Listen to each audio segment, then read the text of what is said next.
falamos vários conceitos aí iniciais, né, da fundição, né? A gente passou principalmente pelas ligas, né, pela história das ligas, assim, que o homem foi dominando o metal, passamos por uma era dos metais, aí, coisa de 3.000 anos antes de Cristo, né, começamos a trabalhar o ouro, a misturar o ouro com outros metais para conseguir um metal mais resistente, mais duro.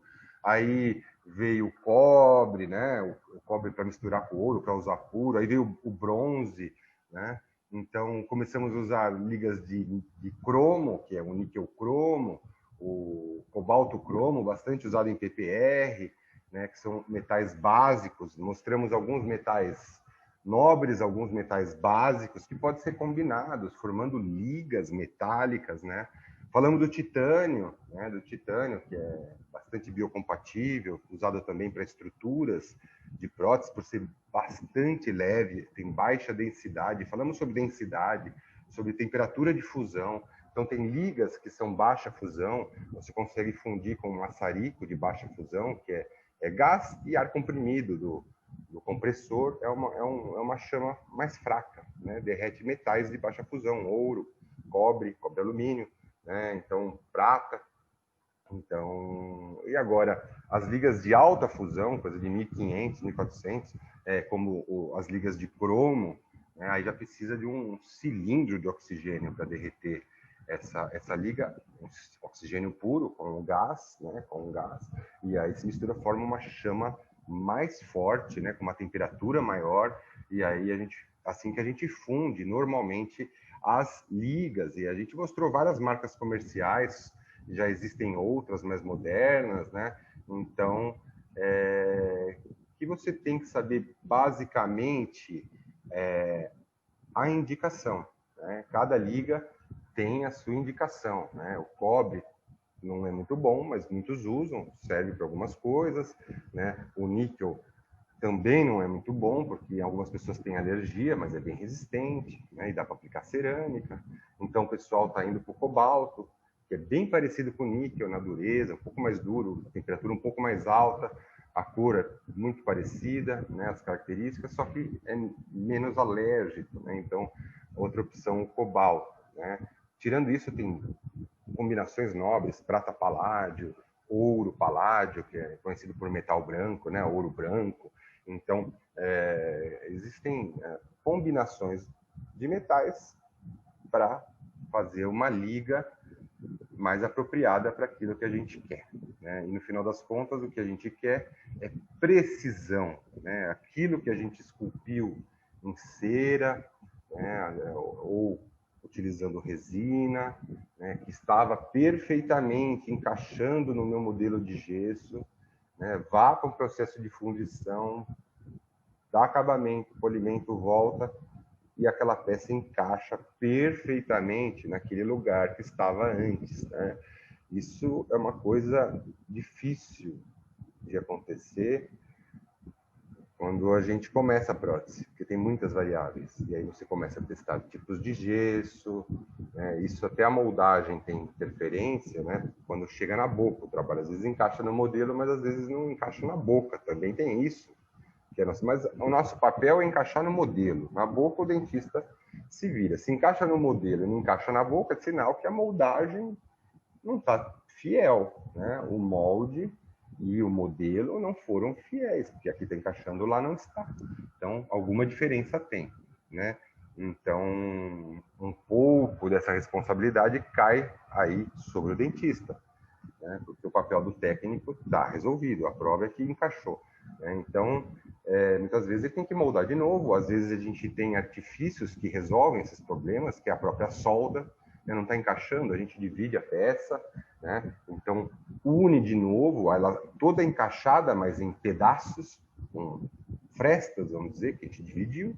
Essa fresta é unida com resina para fundição, aquela Duralay, né? Então gruda tudo de novo na posição certa, de forma que a peça inteira encaixe no modelo, remendada, mas encaixe no modelo, e aí manda para o protético, ó, não estava adaptando, eu cortei, uni, solda para mim.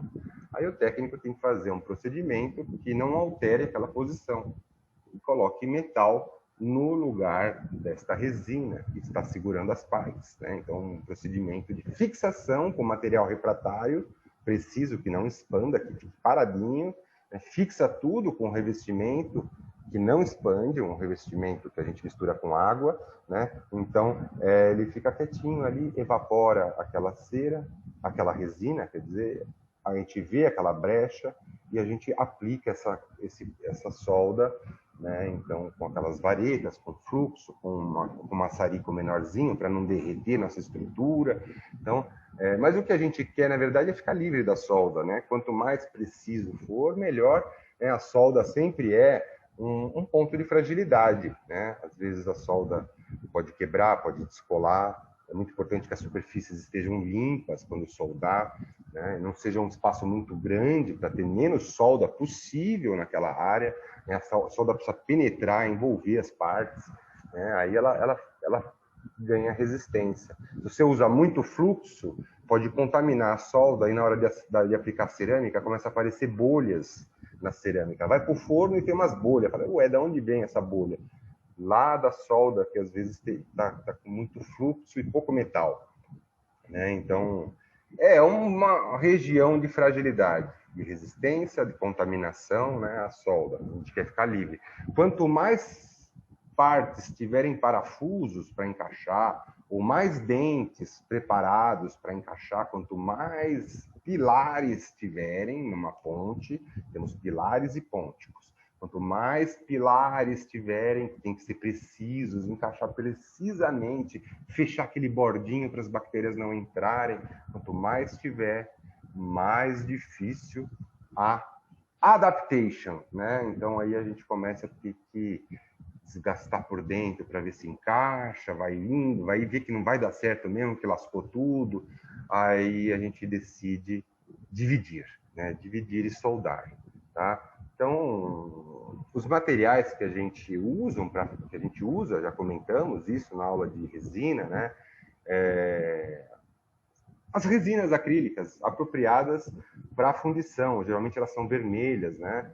Então, o dentista pode fazer, por exemplo, direto na boca um núcleo metálico fundido, né, de resina, ele vai com um pincelzinho, vai com um palitinho, isola para não grudar, aquilo vai polimerizando rápido até, porque é resina de rápida, né? E essa resina para fundição talvez ela contraia um pouco menos, alguns fabricantes falam que ela tem baixa contração, é porque ela polimeriza pouco, né? Então ela não tem uma polimerização total, né? Então tem bastante monômero residual, isso resulta em um material duro, pouco resistente, mas que contraia pouco, né? Então, esse é o objetivo, porque não vai para a boca, isso aí você vai derreter e é só o formato que a gente quer, vai virar metal esse negócio, né? Então, aí usar a resina certa para a indicação correta, né? Resina para fundição, usa resina para fundição, tem suas vantagens. Né? Então, isso daí dá um acabamento, estava irregular, deixa no formato de preparo, porque preparo tem que encaixar, né? Lembra? Né? Princípios de preparo, quantas coisas a gente já falou esse ano, né? Puxa vida. Né? Então, aquela inclinação de 3 graus, tem que ser expulsivo, sem retenções, com espaço uniforme para o dente que vai ser encaixado, tudo isso já pensando no dente que vem aí. Né? Então, embora aqui a tendência hoje em dia não é usar os núcleos metálicos, né? Hoje a tendência é o dentista tentar usar alguma coisa que grude no dente, para aumentar a resistência. Se essas paredes da raiz estão fininhas, né? Então, se grudar naquela parede fina é melhor do que um metal que entra, faz força para baixo e estoura aquela parede. Então, existem muitos casos de fratura de raiz quando usa núcleo metálico, principalmente quando os pinos, né, a parte interna é curta. Aquilo dá uma giradinha e fratura a raiz. Né? Então, sempre que fizer núcleo, tem que ocupar 2/3 da raiz. Né? Então, a raiz vai até lá dentro, lá na radiografia, o dentista tem que preparar, abrir uma cavidade, ocupando um buraco ali para o técnico fazer o núcleo, 2/3 da raiz. Aí a chance de fraturar diminui bastante. Tá? Então, esse caso que nós estamos vendo aí, olha lá, o famoso cobre alumínio. Né? Essas fotos são do livro do Pegoraro, tá? Da USP de Bauru. E então, um livro bem bacana aí sobre prótese fixa. Tá? Então, ele cimentou os núcleos aí de cobre e alumínio. Era bastante comum antigamente, porque é um metal, vou dizer mole, mas não é mole. Né? É menos duro do que os outros básicos, como níquel e tal. Que é duro para chuchu. Então, o dentista, se ele tiver que dar uma retocada nesse preparo, a fundição, né, não gostei, eu quero retocar isso aí na hora que colou, tá? Eu vou passar uma broquinha para retocar esse preparo, para moldar e ficar bonito. Né? O cobre é molinho, o diamante da broca passa beijinho, parece manteiga. Só que você prepara, diminui se estiver grande, tá? Então, os dentistas, muitos gostam ainda desse material por causa disso. Se colocar um núcleo de níquel cromo e ele tiver grandão, putz, você desgasta 1 minuto, quando você vê a broca tá careca, não tem mais diamante, aí troca de broca, aí vai de novo. Demora tempo para conseguir deixar o formato certo, se o Duraleite ficou um pouco maior, se você quiser refinar depois, né? Então, só para dar dicas clínicas, para vocês tentarem imaginar diferenças desses materiais, né? Como eles são fabricados para virar metal e qual a vantagem de usar cobre, qual a vantagem de usar níquel. O ideal era ouro, sempre. O ideal era ouro, aí, tipo 2, tipo 3, né? Que é um material já resistente, né? E não oxida. Né? Então, tem uma adaptação fantástica, adapta que é uma beleza, brune, fecha as paredes. Né? Se for fazer núcleo metálico, o ideal era ouro. Né? Agora, numa filosofia de aderir no dente, aí tem outras opções, tem pino de cerâmica, tem pino de fibra de vidro. Né? A vantagem é de ser já da cor do dente. Né? E ter uma translucidez, passa luz. Né? Então, são vantagens estéticas. Aí existe essa polêmica. Os conservadores são metálicos. Né? Então, coisas de plástico para a gente fundir existe muito pré-fabricado. Né? Então, existe uma área aí que vocês vão estudar no segundo ano, desculpa, que é attachment, né? Não espirrei não, só fala saúde. Attachment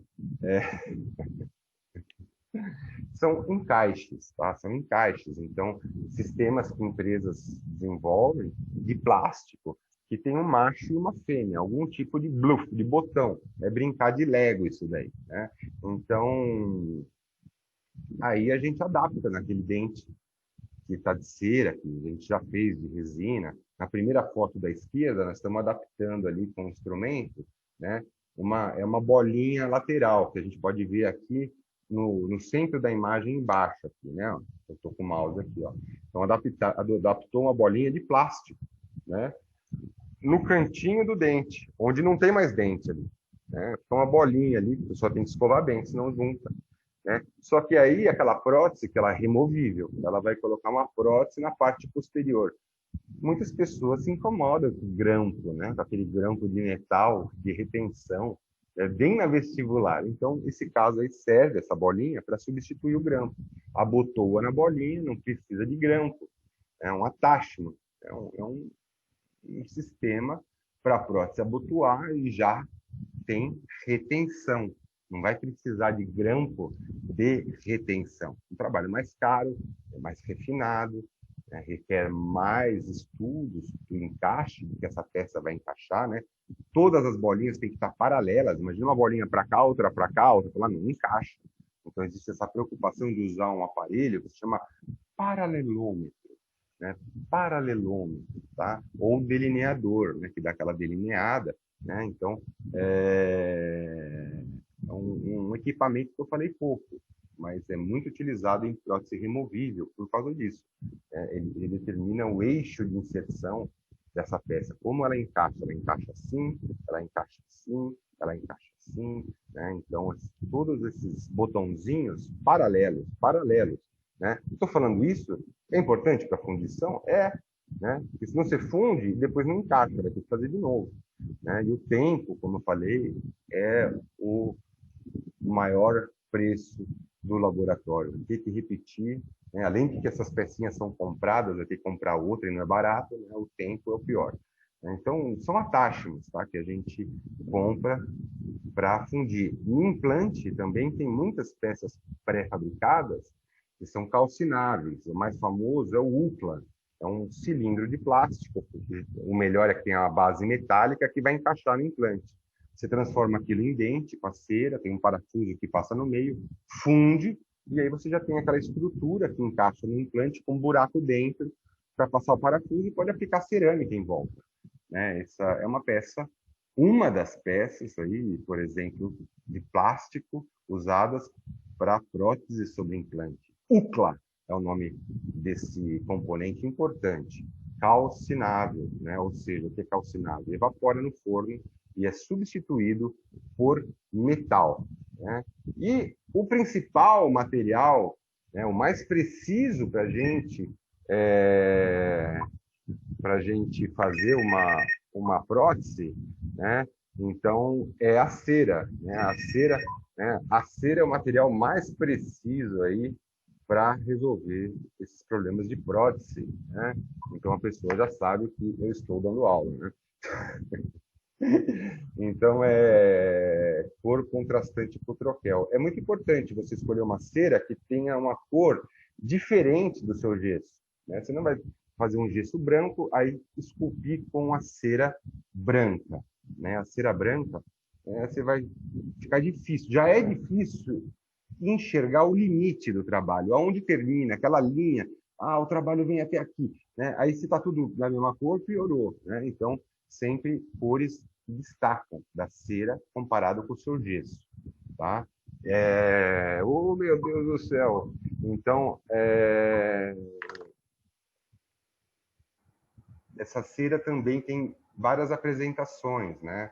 Então, a gente tem cera em latinha, a gente tem cera em esfera. A gente tem algumas ceras para prótese removível, né, que são já no formato do grampo, por exemplo. Então, para não ter, antigamente esculpia, né, gota por gota, ia derretendo, esculpia o grampo, né, fazia a prótese toda derretendo, né, a cera corrida, que se fala, né, a técnica da cera corrida, esculpe tudo. Hoje a PPR é praticamente uma linha de montagem. Você tem o metal que faz a barrinha, você tem o metal que é onde vai os dentes, tem o metal, tem a cera, na verdade, que vai fazer o grampo, vai virar metal. Né? Então, você une as partes, dá um acabamento, deixa lisinho, né?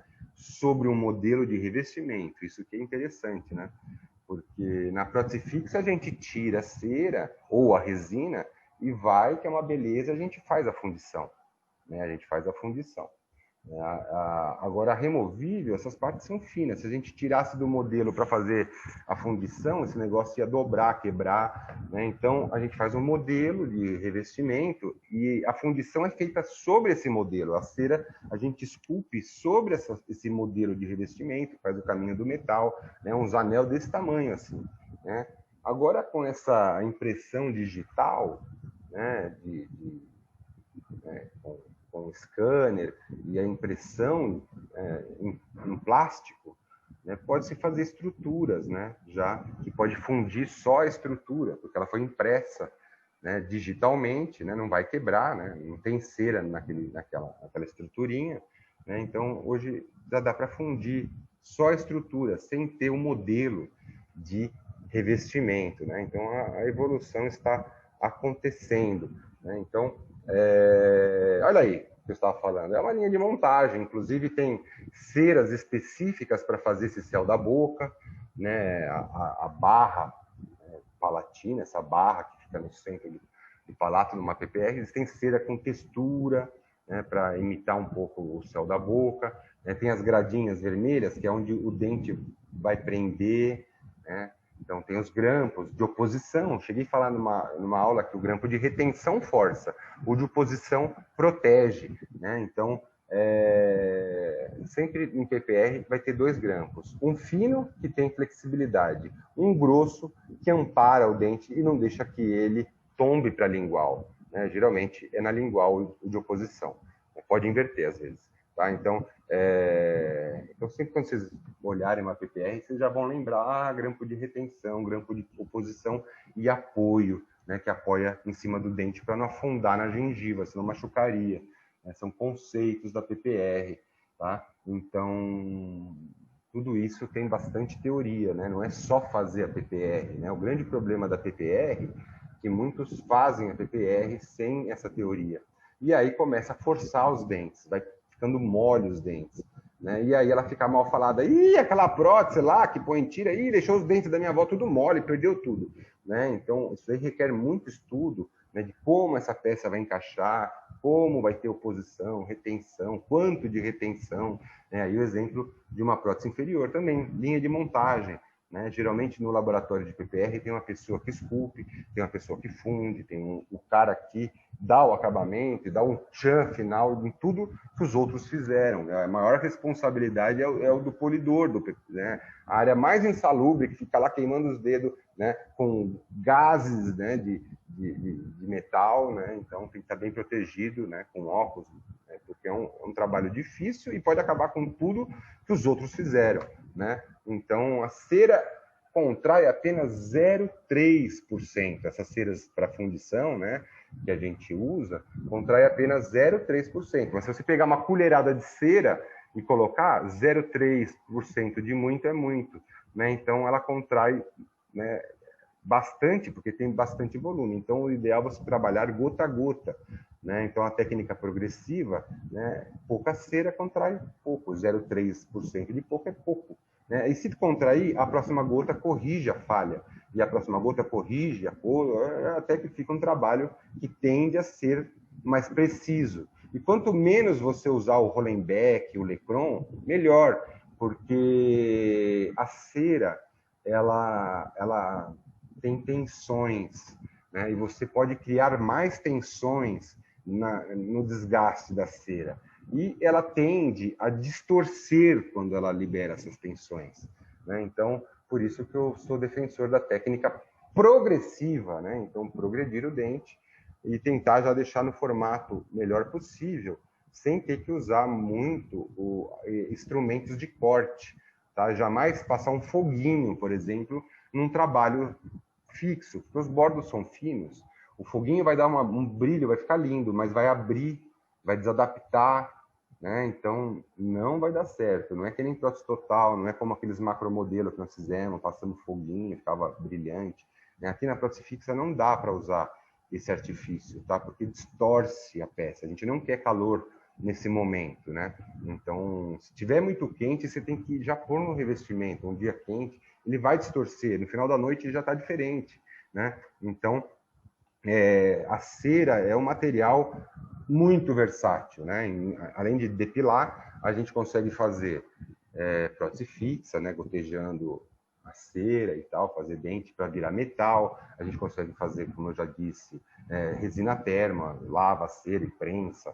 A resina termo, ela pode hoje em dia ser transformada em cerâmica pura, prensada, então você faz de cera, põe no anel de revestimento especial, né? Derrete, tem um êmbolo que prensa a cerâmica lá dentro, e aquela cera que você virou faceta, vira trabalhos bem mais atuais aí, né, com maior valor, né, no mercado, né? Então, a cera é a nossa grande aliada nesse processo de fabricação de próteses, né, de qualquer material, tá? Então, você tem que achar uma cera de qualidade, né? Se acostumar com aquela cera, né? Então, tem algumas ceras que abrem o bordo muito facilmente, né? Então, a cor da cera é melhor que não tenha brilho, porque senão você não consegue ver os detalhes de textura, né? Então, uma cera opaca com contraste com a cor do modelo.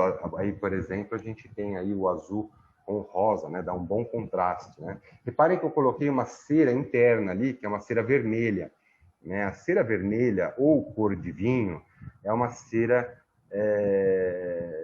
de bordo. Eu acho que até vocês ganharam de brinde de um fabricante aí a cera cervical, né? A cera cervical, ela é um pouquinho mais dura, né? Então ela tem uma temperatura um pouquinho maior para fundir, para derreter, né? Então os bordos que são muito finos é aconselhável fazer com cera de bordo para não quebrar, para não distorcer, né? eu costumo fazer uma camadinha fina em todo o preparo, né? A gente tem isolante, nunca esqueça de isolante para cera.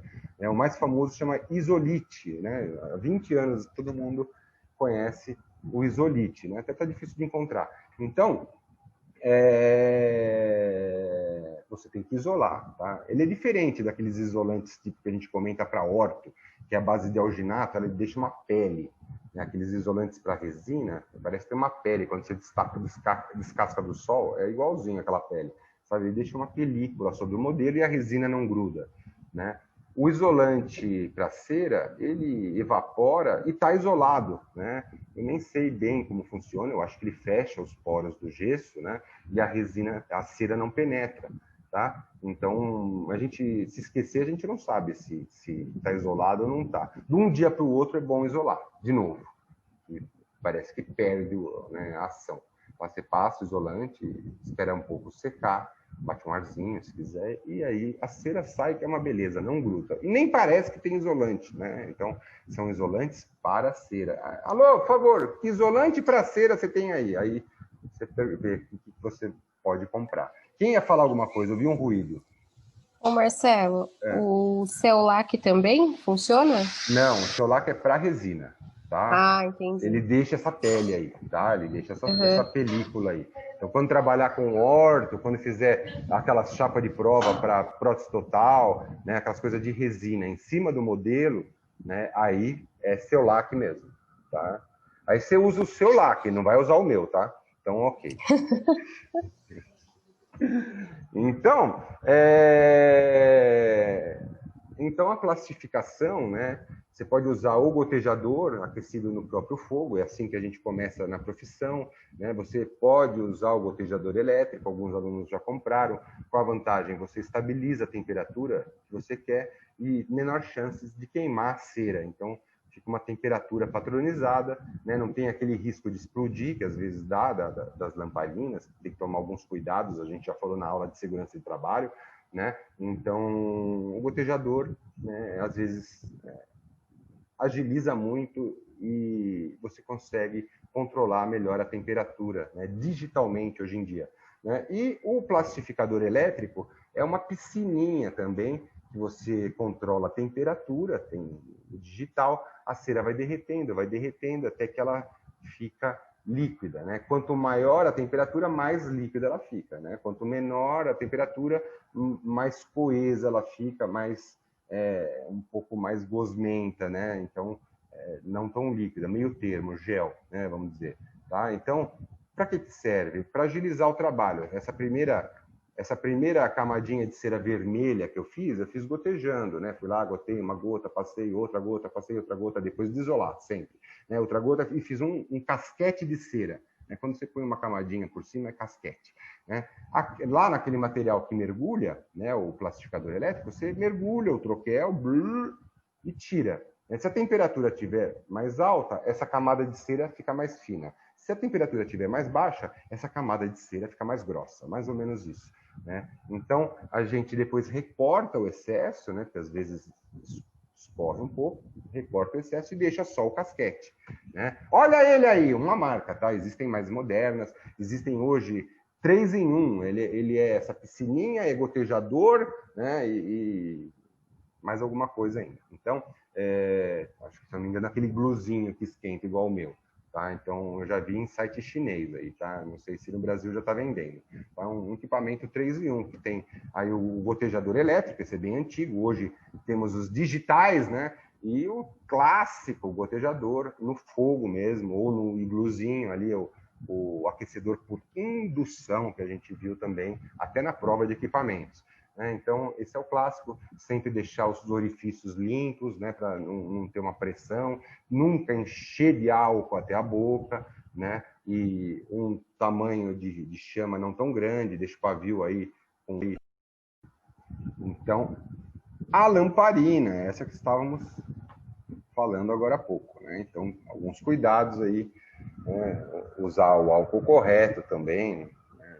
Acredito que o álcool de posto deve oferecer mais riscos, alguns usam, tá? Aham. Então, não aconselho, tá? Então, Tem é que ser o isso. 96%, né, Mauro? Se por 70, vai sofrer, não pega fogo, 40 menos ainda. Nossa, não dá. Aí não dá, tá? E se o pavio tiver muito justo, apertado, aí o álcool não passa também, né? Então tem que ser um pavio nem muito frouxo, porque o fogo pode entrar e ter algum problema, né? E nem muito apertado, né? Então sempre o pavio correto para a lamparina certa, certo? Então algumas dicas, tá? Eu trabalhei muitos anos com bico de Bunsen. No laboratório eu tenho, mas eu não uso mais, né? Então agiliza, né? Agiliza. Você tem a importância de você regular. Ele tem uma área, um cilindro por onde passa o gás que tem um furo. E ali você consegue regular a quantidade de oxigênio. É mais ou menos como o maçarico, só que o maçarico tem oxigênio mesmo, né? Do tambor. Então você regula aquela saída do gás, dá uma giradinha até a chama ficar azul, né? Qual a diferença da chama azul para a chama amarela? Alguém sabe me dizer?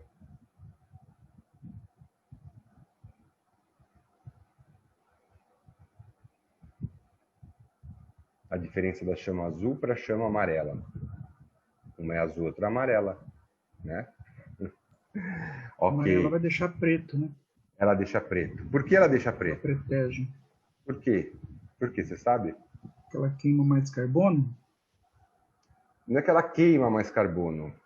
Ela deixa resíduo de carbono. Ela não queima o carbono. Tem sobra. É uma combustão incompleta. Como não tem oxigênio suficiente, né? Então acaba tendo resíduo de carbono mesmo. Carbono e monóxido de carbono, né? Então não uma combustão completa que a gente pega o gás e não sobra resíduo. Aí é CO2 e água, né? Então gás carbônico e água. Então queimou tudo, não tem mais gás, né? Não sobrou nada do gás, né? Ele evaporou, virou água e CO2. Aí a chama fica bem azulada, não escurece o instrumental. A temperatura é muito maior, porque tem mais energia, porque quebrou aquela molécula do gás, né? Teve uma combustão completa. Agora, se falta oxigênio, quebra o gás. O gás começa, a combustão é a quebra dessa molécula de gás, né? Pelo fogo, né? Só que, como faltou CO2, como faltou O2, oxigênio, né? Olha quanto oxigênio precisa para formar CO2 e H2O, né? Precisa bastante oxigênio. Se falta esse oxigênio, vai sobrar carbono livre, carvão, né? Que é aqueles pontinhos pretos, né? Que vai saindo, a gente não enxerga, mas vê quando está no instrumental, vê na panela que a gente colocou naquela chama amarela. E o monóxido de carbono, né? É inclusive tóxico, né? O monóxido de carbono é bastante tóxico, né? Ele compete com o oxigênio na hemácia e se ligam na hemácia. E se você fica respirando monóxido de carbono, por exemplo, numa garagem com o carro ligado, você pode morrer sem perceber, né? Porque o monóxido vai em cada hemácia e o oxigênio não vai. Quando você vê, o seu sangue está sem oxigênio, né? As hemácias estão transportando monóxido de carbono pelo ferro. A aula de metal, né? O ferro, né? Por isso que as hemácias chamam hemo de ferro, ok? Então nós temos que tentar regular sempre o gás, né? Adequadamente para ter essa cor azulada, né? Azulada, tá? E quem inventou isso foi o Bunsen, isso chama bico de Bunsen, tá? Então, esse daí você vai girando ali, ó, você vai vendo que vai ficando azul. É esse ponto, é assim que regula. Vai girando aquele cilindro até ficar uma chama bem azulada, sinal que você tem uma combustão completa, sem resíduo, né? Então, eu trabalhava assim muito tempo, é uma temperatura muito alta, muito fácil de você queimar uma gota de cera. Para processo total é bom, né? Porque agiliza, você trabalha com espátula grande, é rápido, esquenta rápido, né? Agora, com o gotejador, você tem que fazer assim, ó, passar pelo o gotejador no fogo. Você para ali, já fica vermelho o gotejador, já queima a cera, queima a mão, né? Então, mais um pouquinho derrete o gotejador. Então, brincadeira. Então, é é mais difícil, mais rápido, pero mais difícil. O importante é você isolar o modelo, não queimar cera, não pode sair fumaça dessa cera. Você vai aplicando essa gota, cobrindo o preparo, né, com mais resistência, começando aí com essa cera de bordo, é uma técnica, fazer um casquete de cera de bordo, e depois uma cera que você gosta para esculpir, né, uma cera macia, uma cera para fundição, uma cera de qualidade, né, sem queimar essa cera, né, senão altera a propriedade, ela quebra fácil, fica quebradiça, fica feia, fica escura, muda a cor da cera, né, você percebe que o trabalho perdeu qualidade e provavelmente precisão, o que a gente quer mais, no final das contas, é a precisão. Né? Então, outra coisa que a gente tem que entender, e não é muito fácil, é como que o metal vai chegar até o nosso trabalho. Então, a gente precisa criar um caminho.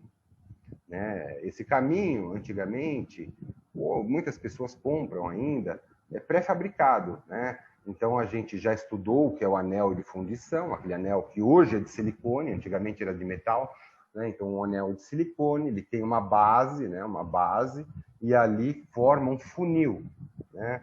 Vamos falar base formadora de cadinho, o cadinho é um funil. Né? Então, ela tem uma base que forma um funil, e nessa ponta desse funil a gente vai pôr o conduto de alimentação, que pode ser realizado com essa cera aí pré-fabricada. Você pode fazer com cera enrolando na mão, uma cera utilidade, fazer esse caminho, né? Já vou falar sobre o diâmetro dessa cera. Tá? Você pode comprar sprues, sprue, se escreve sprue. Nas dentais tem vários diâmetros de sprue, alguns usam o sprue para prender os dentes nessa barra aí. Né? Então você está criando aí um caminho de cera que vai ser derretida dentro de um bloco de revestimento e vai criar um espaço vazio para o metal entrar em alta velocidade. Né? Então, uma das coisas que a gente tem que pensar que é um carro de corrida entrando num túnel. Né? Evite curvas de 90 graus, por exemplo. O carro vai bater chapado ali naquela parede de 90 graus. Então, se tiver curva, o metal facilite o metal que é cego a entrar no caminho certo. Né? Então, o caminho do metal sempre assim, vá para frente, metal, vá, ó, o caminho é para lá. Nunca volte o metal. Eu vou aqui e depois eu volto. Não, a centrifugação é para frente. O metal tem que caminhar, no caso aí, para cima, né? O metal vem de baixo e caminha para cima, tá? Então, por exemplo, esse buraco que tem aí no meio dessa peça que é comprada, né, esse sprue, esse conduto de alimentação, parece um Y com uma trave em cima, né? Eu vou até desenhar aqui para vocês verem o que eu estou falando. Então, né, o metal, quando isso daí derreter, ele vai entrar por aqui, né? Ele vai entrar por aqui. Aí, bom, aqui não tem 90 graus, ele não vai ter um impacto, ele vai dividir. Excelente. Foi para cá e foi para lá, né? Chegou aqui, o metal talvez tenha um impacto aqui. Né? E aí ele pode dividir para cá e para lá. Provavelmente isso aqui vai dar certo, não vai ter erro não. Tá? Então tudo aqui, mesma coisa desse lado. O metal vem aqui, entra ali, né? Entra ali, e aí a peça se une toda aqui e você conseguiu fundir o seu trabalho. Tá? Mas hoje em dia, eu evito até essa bifurcação. Porque os metais que a gente usa, o níquel cromo, o cobalto cromo, eles não escoam bem. O ouro vai, até se colocasse uma agulha aí para o metal passar pela agulha, ele ia, entra na agulha e vai tudo, é impressionante. O ouro flui, que é uma beleza, né? Ele fica bem líquido quando derrete, parece uma gema de ovo, já comentei. Ele vai, que é uma beleza. Agora, esses metais básicos, não, ele só entorta a orelha assim quando derrete. Derreteu, não fica muito, senão queima. Então, hoje eu fecharia com cera isso aqui, ó. Fecha, não precisa esse buraco no meio. Para aquele, faz um caminho só, o metal vai reto, faz a curva, abre, vai direto lá na peça, né?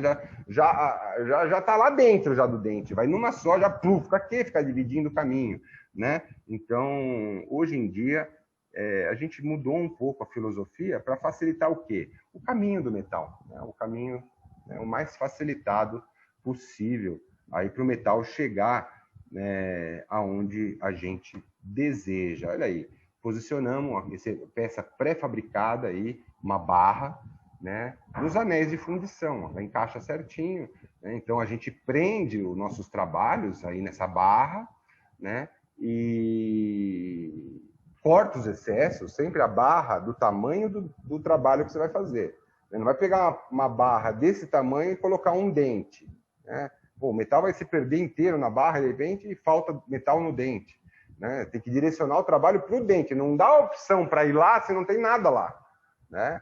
Então, sempre visa o metal chegar no seu trabalho. Essa barra está grande porque o trabalho deve ser grande. Se o trabalho é menor, diminui a barra, certo? Então, para não perder metal à toa também. Então, isso daí são conduto de alimentação pré-fabricado de cera, tá? Agora eu vou falar um pouquinho do centro térmico, que é uma coisa muito importante, tá? E eu não comentei, acho que nas aulas ainda. Tá? Então, reparem que essa barra vermelha, ela está mais ou menos... Aqui tem um funil, né? Então não vamos considerar o funil, tá? Porque esse revestimento aqui, ele esfria rápido, tá? Mas se eu pegar aqui e imaginar o centro aqui desse anel, ó, reparem que a barra está mais ou menos no centro do anel, tá no centro, né? Então aqui tem um funil, esse revestimento esfria rápido. Na verdade, o bloco de revestimento vai ser isso aqui, ó, né? Isso aqui vai ser um bloco de revestimento que vai ter um trabalho no meio. E a barra, ela tem que estar no centro do anel. Esse aqui foi sem noção, o risco, mas vocês entenderam. Vocês só não estão entendendo por quê, né? Mas é importante, né, que esse volume de cera, que é o maior volume que tem, esteja no centro do anel. O centro do anel é o centro térmico dessa fundição, desse bloco de revestimento.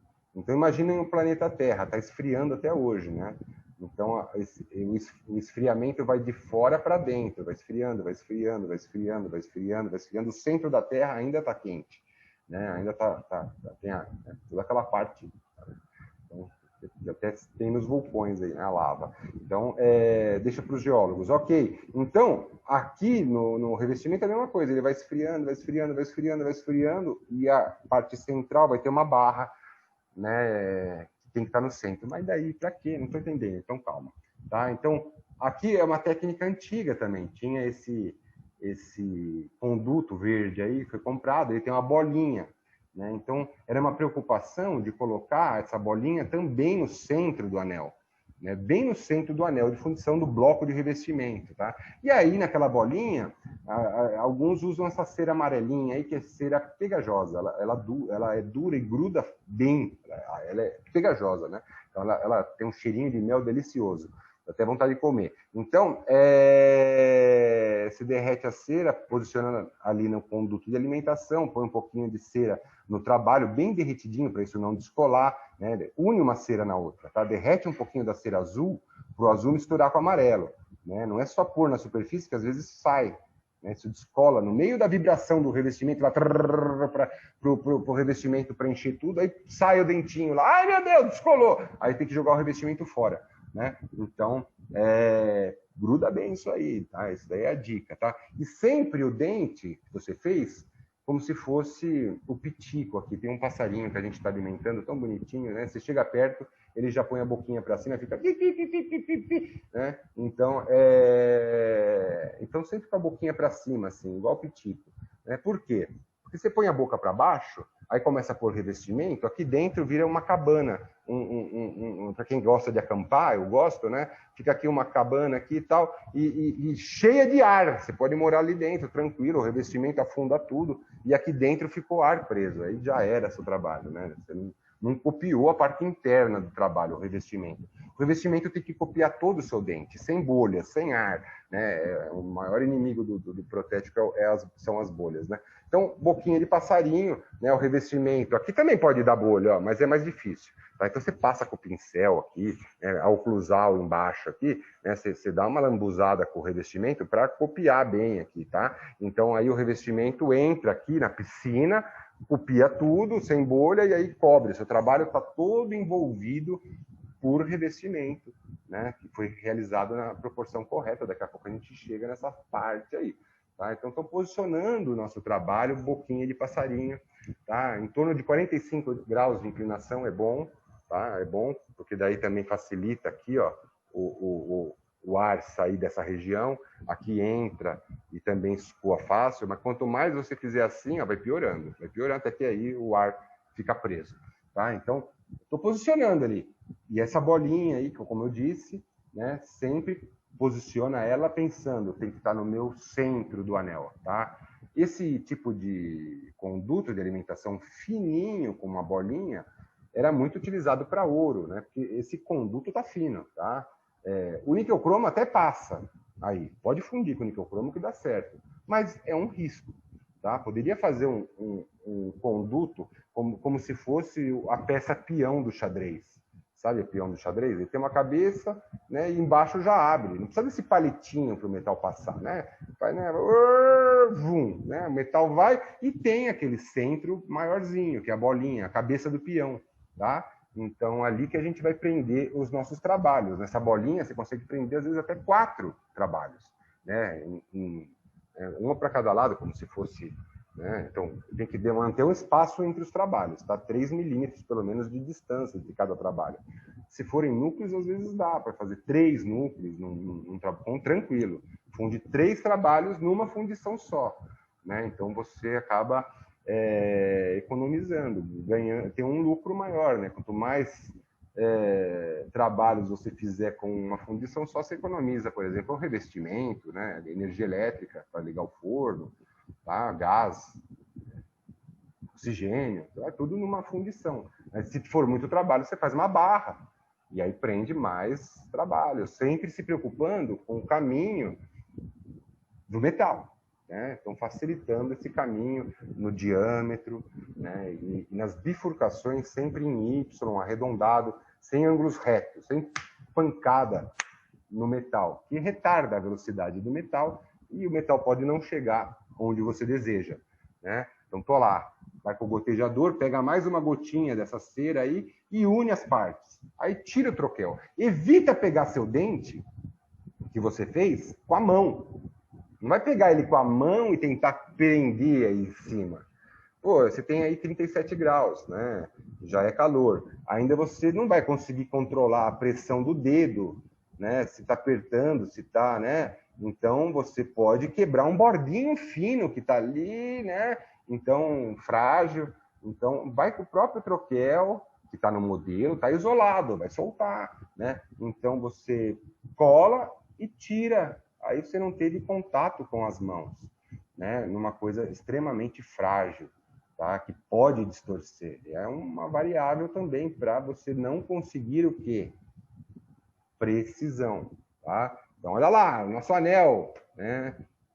Vê bem onde é o centro térmico, né? E posiciona ali o seu conduto de alimentação. Hoje não tem mais esse palitinho, né? Hoje é cabeça de peão, tá? É o peão do xadrez, tá? Então, né?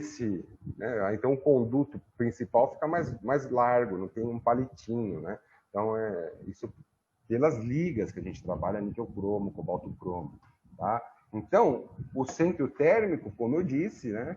Então, a gente lembra aí do planeta Terra, aí, que tem as camadas, e o centro ainda está incandescente. Aí, né? Então, tá bom, isso que vai acontecer com o nosso trabalho. Imagina que eu vou fundir aí uma onlay que eu fiz de cera e vou fundir também um núcleo que eu fiz de resina e cera, tá? Então, 2 trabalhos aí eu prendi nesse conduto de alimentação, né, que tem uma bolinha bem no centro térmico, né, tem uma área de cera, não vou falar bolinha, porque é uma área, pode ser barra, né, pode ser às vezes o pessoal chama de dedo de Deus, só o formato de um dedo, assim. Porque o dedo, a ponta do dedo já tem um volume aqui, já é uma bolinha aqui, né? Não dá para ver a bolinha, mas dá para imaginar que tem bastante cera na ponta. Então é outra técnica aí, né? Um cilindro de cera, tá? Então, não importa. O que importa é que a ponta do dedo tem que estar no centro térmico, no centro do anel. É onde essa câmara de compensação, tá? Essa bolinha aí se chama câmara. Tem até no filme, né, do Harry Potter, um negócio que fala de câmara, né? Ela é secreta, inclusive. Então, ela é secreta, você vai esconder dentro do revestimento, você não vai ver mais, ela vai ficar secreta. Então, essa câmara tem que ficar no centro do anel, tá? No centro. Por quê? Porque isso vai no forno, né? Então, imagina que eu coloquei o revestimento, tomando todo cuidado para não dar bolha, espatulei a vácuo. O revestimento, para expandir, ele precisa do líquido que vem com o revestimento, tá? Ele precisa do líquido. E tem revestimentos, que outra coisa que eu não falei, é que tem revestimento para baixa fusão, que é para ouro, prata, tal, ligas que fundem facinho, e tem revestimento para alta fusão, que serve para tudo, né? Serve para tudo, porque ele aguenta a temperatura alta, então aguenta baixa, né? Então a tendência hoje é comprar esses revestimentos mais caros, né? Mais precisos e que aguentam temperaturas altas, que serve para tudo, tá? Então, esse revestimento aí eu vou falar que é um revestimento de alta fusão, também chamado de revestimento fosfatado, né? Então, espatulei com a quantidade de sílica coloidal, que é o líquido, né? A sílica, quando chega a 700 graus, ela expande, né? Ela muda o formato, uma mudança alotrópica, que ela muda o formato de toda a grade, e ela é como se fosse um fermento para o revestimento. A 700 graus, tudo isso daí vai aumentar um pouco de tamanho, tá? Então, isso é muito importante, tá? Porque o metal também, quando é derretido, aumenta de tamanho. E depois, tudo, quando esfriar, vai contrair e chegar no tamanho que a gente deseja, né? Se isso não expandisse, o nosso metal entraria grande, né? Expandido, quente, e aí ele contrairia e aí não encaixa na boca, porque eu contraí o metal, né? Então, é muito importante essa expansão do revestimento, e quanto o revestimento vai expandir é um dos mistérios da precisão, né? Quanto mais líquido do revestimento você colocar, mais expande. O fabricante recomenda uma quantidade, né? Pô, coloque 20 ml do líquido, 4 ml de água e 100 gramas de pó, por exemplo, tá? Aí você percebe que ficou muito justo. Aí você aumenta uma gota de líquido, coloca 21 de sílica, diminui uma de água, que era 4, diminui para 3, e 100 gramas do pó. Você vai fazendo esses testes até que você fala, nossa, agora encaixou, que é uma beleza, né? Então, esse revestimento demora para a gente ter uma experiência com ele, tá? No laboratório, a não ser que alguém te oriente, tá? Então, coloquei o revestimento, parece gesso, toma presa, cristaliza, né? E aí, esse negócio vai para o forno, né? No caso do níquel cromo, cobalto cromo, ele vai a 950 graus, respeitando patamares, né? Para um pouquinho no 300, para um pouquinho no 700, aí depois vai a 950, né? Então, são patamares, né, que para dar tempo da acomodação do material, a expansão da sílica vagarosamente, para não ter distorção, né? Então, uma expansão uniforme desse anel, que evaporou a cera e já expandiu, tá? Então, a gente tem que pôr isso aí no anel de fundição, lá para dar calor, já por 2 motivos, já. Para evaporar a cera, né, e para expandir, tá? Inclusive, tem um amigo das antigas, o Johnson Campinelli Fonseca, abraço aí, Johnson, que ministra aulas de fundição, né, de precisão em fundição, né, que eu aconselho, tem várias apostilas, EP, né, e-book, né, tem site, tem vídeos, inclusive, ele conseguiu um forno com a empresa, um forno de fundição com a tampa, né, a porta transparente, né, de vidro. Então ele fez alguns filmes visualizando essa cera derretendo, né? Quanto tempo demora para derreter? Então ele mostra que às vezes derreteu a cera, mas o anel ainda está meio escuro, né? Ele está meio, ou seja, não está descontaminado, tem carbono ainda, né? Então às vezes a gente chegou na temperatura que a gente quer, mas o anel ainda está numa cor escura, é sinal que tem carbono. Então tem que descontaminar todo esse carbono. O carbono reage com o O2, né, a 700 e poucos graus e forma o CO2. Aí o carbono vai embora, né? Então o carbono vai embora, sobra o quê? Revestimento desidratado expandido, né? O revestimento que tem sílica, que expandiu, né? Então sem água, sem carbono, sem cera, né? Antigamente usavam madeira para fazer núcleo, pegava resina, pegava palito de dente e fazia núcleo com palitinho de madeira. Pô, ali dentro não vai derreter a madeira, ela pega fogo e sobra blocos de carvão lá dentro. Aí não vai reagir com oxigênio, né? Então vai ter resíduo de carbono e a sua fundição vai para o espaço. Tem gente que faz trabalho de resina foto. Ah, eu vou fundir isso aqui, eu fiz com resina foto. Não dá resina foto. Resina foto não derrete. Resina foto tem vidro dentro, tem cerâmica, tem quartzo. Vai derreter o BGMA, mas a cerâmica que tem na resina foto fica lá dentro. Vai fundindo, vai dar certo, vai dar errado. É resina acrílica que derrete, tá? Então são erros que o dentista às vezes comete no consultório e se a gente não sabe, a gente acha que a gente errou, né? Na verdade, não pode usar madeira, não pode usar resina foto. É cera ou resina acrílica, tá? Para fazer o trabalho. Para quê? Para que isso aqui ocorra.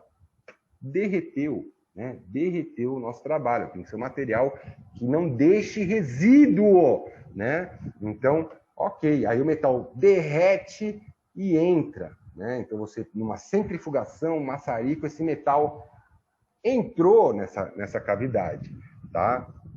Então, outro motivo que esse revestimento aí tem que estar quente. A gente pôs no forno, né, para derreter a cera, para expandir o revestimento e para o metal entrar.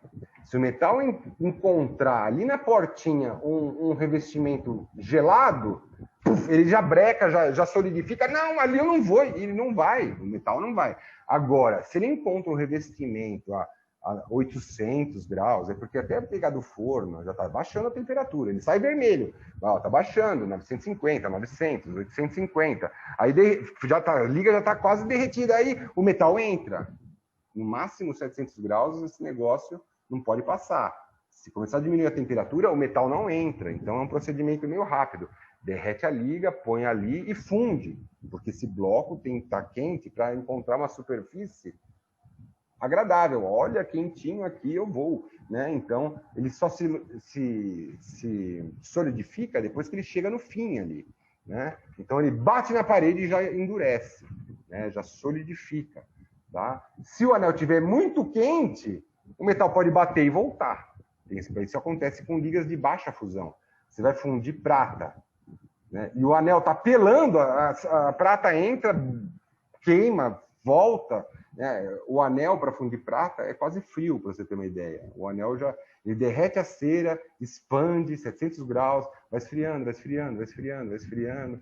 Quase dá para pegar na mão, aí faz a fundição, para o metal pegar uma superfície quentinha e ele também não tem a temperatura tão alta, então ele entra e endurece ali dentro. Tá? A gente tem que imaginar essa dinâmica do metal entrando líquido numa superfície quente, refratária, e ele solidifica lá dentro, tá? Solidifica. Aí você deixa ele quieto, né? Deixa com a boca para cima, quietinho, não joga na água de jeito nenhum, porque pode ter uma distorção, e a gente não quer distorção, algum empenamento da peça. O único material que dá para jogar na água fria é o ouro. Fundir o ouro, se você quiser deixar ele mais macio do que ele já é, né? Mais maleável do que ele já é, você põe na água, se chama tratamento térmico amolecedor. Mas se você deixa resfriar lentamente o ouro, tratamento térmico endurecedor. Tá? Mas isso não funciona com níquel cromo, não funciona com cobalto cromo. Deixe esfriar bem quietinho. O professor Geraldo até tem uma história bacana da festa lá dos metais, tal, os casais estão dançando, e aí vocês também vão ter uma outra visão no segundo ano disso daí, tá? Mas o conselho é, não esfrie rapidamente, tá? Deixa quieto. E aí, esfriou. Vamos pôr um slow motion. Esse esfriamento é rápido, né? O metal esfria rápido. Quem demora para esfriar é o revestimento, que é refratário. Mas o metal ele tem um resfriamento relativamente rápido. E eu vou pôr um slow motion nesse resfriamento do metal. O que acontece? Imagina que o metal entrou líquido. E aí, como eu falei, planeta Terra, a superfície, a parte mais externa, começa a esfriar. O metal, quando esfria, ele contrai, ele diminui de tamanho, né? Então, os átomos vão formando a grade cristalina dele e eles vão se aproximando, né? E aí, os átomos que estavam agitados, eles começam a acalmar e se aproximam. Aquele metal contrai. E como o revestimento já expandiu, né, já está maior, na hora que ele contrai, todo o cálculo que fizemos, as gotinhas que fizemos, a quantidade de líquido, o fabricante já ajudou a gente dando as dicas, né, resulta em quê? Num metal do tamanho exato que a gente queira. Né? A gente está buscando essa precisão. Então, esse metal, o revestimento já expandiu, o metal contraiu, mas chegou no tamanho que a gente quer. Tá? Então, ok. Agora, o metal, quando contrai e endurece, do lado dele ali, vizinho, tem um metal líquido ainda, concorda? O cinza está ao lado do vermelho. Ele contraiu, mas aqui ainda está derretido. Então, se eu contraio, eu pego e puxo um pouco do metal derretido. Eu falo, ai meu Deus, estou esfriando, vem comigo. E começa a puxar o metal derretido, que vem. Eu falo, opa, eu estou indo, vai que eu vou. Vai que eu vou. E o metal esfria mais um pouquinho. E contrai mais um pouquinho. Agora o dente inteiro já contraiu, esfriou e está puxando metal. O dente falou, ai meu Deus, eu estou contraindo, eu preciso de metal. Aí o centro térmico está no meio do anel, tem bastante metal derretido ali no centro. Fala, calma que nós temos metal de reserva aqui. Um metal que ainda está derretido para fornecer para você. Toma um pouquinho de metal aí, contrai aí, meu filho. Toma metal aí, derretido. Você também quer? Toma metal contraído. Embaixo está contraindo também, olha lá. Quer metal? Eu dou para você também. Olha, eu estou líquido. Eu sou a última região a esfriar. Então, por isso que se chama câmara de reserva ou câmara de compensação, né? Porque ela compensa, né, essa contração do metal, né? É a nossa câmara secreta. A gente não vê nada disso daí, tá? Tá ali dentro, acontece muito rápido, né? Então, o metal esfria e já, né, o metal sai da câmara. Fala, não, eu vou para lá, eu vou para lá, eu vou para lá, para lá. Tanto é que é comum a gente encontrar nessa região central poros, bolhas de ar, porque o metal saiu para as outras regiões que estavam contraindo. Então, jamais coloquem o seu trabalho no centro, porque daí o seu trabalho vai servir de câmara de compensação para o resto que estará contraindo. Vai dar porosidades, né? Então, sempre o seu trabalho esfria primeiro, garante o metal, né? O metal chegou lá, esfriou e puxou do centro, tá? E por isso que tem que ter um volume de cera no centro, para ter um volume depois de metal no centro, tá? Então, na verdade, é uma câmara vazia, que vai ser preenchida por metal, e esse metal permanece líquido por mais tempo nessa câmara, porque é o centro térmico. Poxa vida, acho que dei uma boa resumida nisso daí, que não é fácil entender, tá? Então, olha lá, alguns pegam várias bolinhas e colocam na região central, para fornecer para aquela região, ó. São vários centros térmicos ali, várias camarinhas de compensação, né? São técnicas, a gente vê aí variações aí de como fazer esse posicionamento, mas está todo mundo colocando boquinha de passarinho, olha lá, os dentinhos tudo para cima, para quê? Para o revestimento copiar por cima e por baixo também, né? Então, isso é uma unanimidade. Olha aí, o cara usou uma cera de bordo azul, tá? Existe, né? Tem tanta marca hoje em dia, as que eu conheço são vinho, vermelha, são nesse tom, mas ele usou aí, dá para ver, uma cera de bordo, né, na cervical, que é mais dura, né? Então, uma cera aí para copiar esses bordos. Evita pegar isso com a mão, quebra, distorce, tá? Então, está acabando a aula. Embaixo tem aí casos de implante também, com esses UCLAs, que eu citei, sem metálico, né? E última foto aí, uma solda, unindo partes com solda, que eu vou comentar com calma na aula que vem, tá? Foi boa a aula, comentei bastante, caminhei, e o mais importante aí é a câmara de compensação, esse processo de contração da liga e os revestimentos expandirem. Então, esse processo todo aí de fundição, tá? Estudem pelo Annus Avis, tá? O capítulo completo sobre fundição lá em materiais da